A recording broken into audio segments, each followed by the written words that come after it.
Assalamualaikum warahmatullahi wabarakatuh.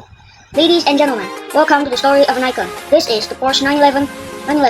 For over 60 years, one shape has captured the imagination of car enthusiasts, racers, and designers around the world. It's not the fastest car ever built. It's not the most expensive, but ask any driver what a sports car should feel like, and chances are they're describing a 911. First introduced in 1963 at the Frankfurt Motor Show, the 911 was Porsche's answer to a simple question: how do we make a car that's thrilling on Sunday, reliable on Monday, and timeless forever? The answer came up with broke every rule in the book. Let's talk about the design. Most cars look dated after 10 years. The 911 looks relevant after 60 years. The sloping roofline, the round headlights, the wide rear haunches.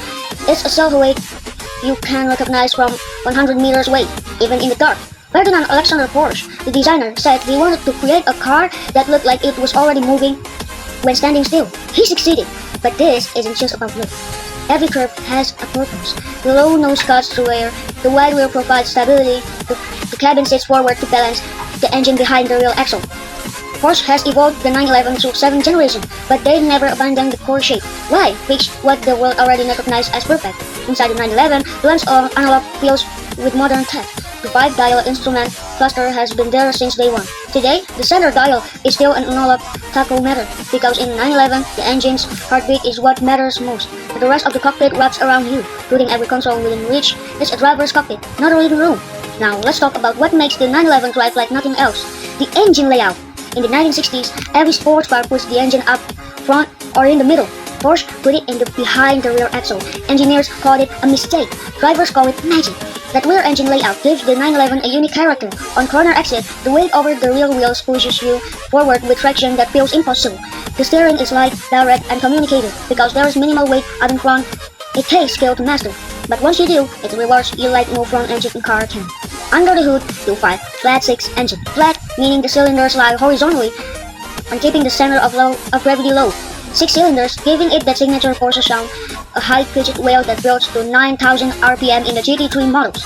The range is insane. On one end, you have the Carrera with 379 horsepower for daily driving. On the other, the 911 GT3 RS with a naturally aspirated engine that screams to redline, and the 911 Turbo S with twin turbos pushing 640 horsepower to all 4 wheels, hitting 0 to 60 miles per hour in 2.6 seconds.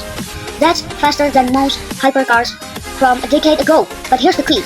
The 911 isn't just about straight line speed. It's about connection, the steering, the chassis, the brakes. Everything is tuned to make you feel like you're part of the car. That's why journalists call it the benchmark every other sports car is measured against. The 911 wasn't built in a boardroom. It was built on the racetrack. Porsche took the 911 racing almost immediately. In 1970, the 917 won Le Mans, but it was the 911 that made Porsche a household name in endurance racing. The 911 RSR, the 935, the 911 GT3R, these cars have over 30,000 motorsport victories worldwide. It won the 34 Hours of Daytona 18 times. It's dominated the World Sport Car Championship. It even won the Paris Dakar Rally. Name a track, and 911 has probably won there. What's remarkable is that this racing DNA flows directly into the road cars, the aerodynamics, the suspension geometry, the cooling system. All of it is developed in racing first, then adapt for the street. Porsche's philosophy is simple. If it's worked at Le Mans for 24 hours, it worked on the Autobahn at 7 a.m. on Tuesday. And unlike many race cars, you can drive a 911 to the track, set a lap record, and drive it home. The dual personality is the 911 superpower. But the 911 is more than engineering and lap times. It's a cultural symbol. In the 1970s, it was the car of rock stars and entrepreneurs. In the 1990s, it became the poster on every kid's wall. Today, it's a car that CEOs drive to work and collectors keep in climate-controlled garage. Why? Because owning a 911 means you value precision over flash, substance over hype. The 911 community is one of the strongest in the automotive world. People don't just buy the car, they join a club of people who understand that driving is about feeling, not just getting from A to B. And Porsche respects that legacy.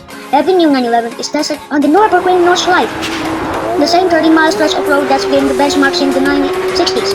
Engineers will tell you, if a car can survive the green hell, it can survive anywhere. So what's next for an icon that's already 60 years old? Porsche isn't standing still. The latest 911 models now feature hybrid technology in the 911 GTS, combining electric boost with the flat 6 engine for instant torque and better efficiency.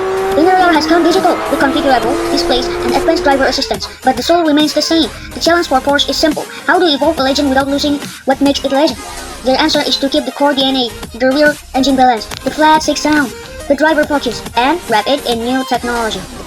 Electric cars are coming, emission rules are getting stricter, but Porsche has said the 911 will stay true to its character for as long as possible, because the 911 isn't just a product, it's a promise that driving will always matter.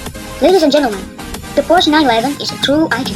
It's a legend in its own time, a testament to what happens when engineering is special, and when a company refuses to compromise on what makes driving special. From the racetrack to the open road, from 1963 to today, the 911 continues to inspire, to thrill, and to remind us why we fell in love with cars in the first place. This isn't just a car, it's the 60 years of pursuit of perfection, and the story is still being written. Thank you. Wassalamualaikum warahmatullahi wabarakatuh.